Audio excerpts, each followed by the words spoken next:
wrap it around, what to tell you, to match you, eye level.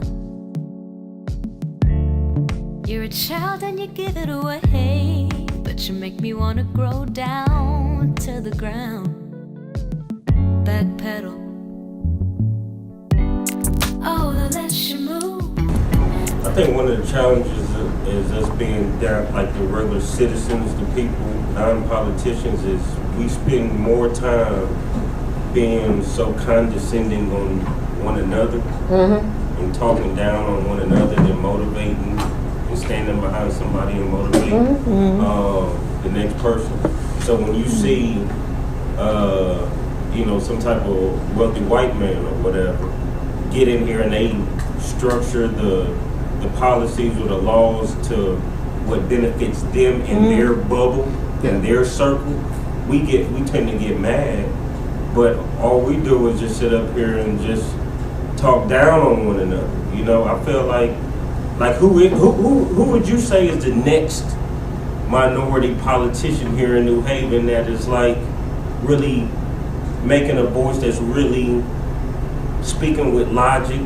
Can I just say something real quick? So my pushback to that would be, why does it necessarily have to be a minority, this or that? If it's a person who shares your same views, your same values, agenda, wants the same thing as you do, support that person regardless. Now, of course, we would want a minority candidate, but if that person is not there, we do this all the time. We complain about this, that, and the third.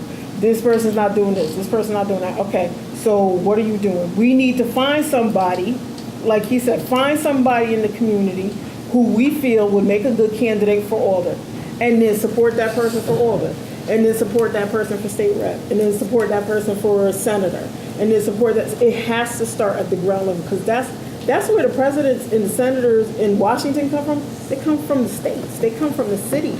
Yes, you need to be angry, but you need to be angry and directed. Do something. You can't just be angry, because anger is just sitting there. It doesn't mean anything. So when these grassroots organizations and programs get together and get organized and start fighting for the different issues that they believe in at the grassroots level, and then they become victimized, then what happens? Perfect example is this Black Lives Matter movement. All the stuff going on, these people got organized, and no matter how controversial it may be, they immediately were villainized. So when you get something like that, how do we keep that together on message without being viewed as trying to be separated, without being viewed as us not caring about other people? How do we, and forgive me for us being racist. Or us being racist. And forgive me for singling people out, because my main concern is black people. That's my main concern. So, let me first say, I've been doing a combination of activism and politics for 20 plus years, right? So, I have a different way of thinking of this than some people. I don't care whether somebody thinks that I'm being racist because I'm telling the truth. I don't care if somebody thinks that I'm being racist because I'm pushing back against a racist system. I don't care about that. It doesn't matter to me whether you feel good about me or not. It doesn't, right? I would love for everybody to love what I'm doing, but it doesn't matter to me whether someone who comes with a racist point of view thinks I'm a racist or not.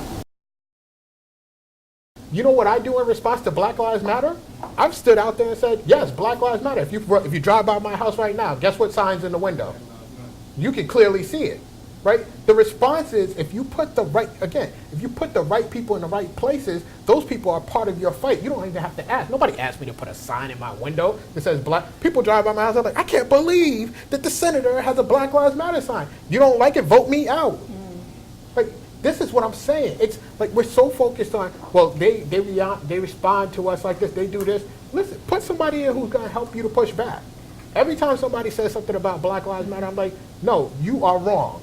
And they'll be like, well, no, you have to understand, you are wrong. I have a platform. I'm going to use my platform to tell you you are wrong. And that they are right for pushing back against a fundamentally racist system. But historically, we've seen people do this, though.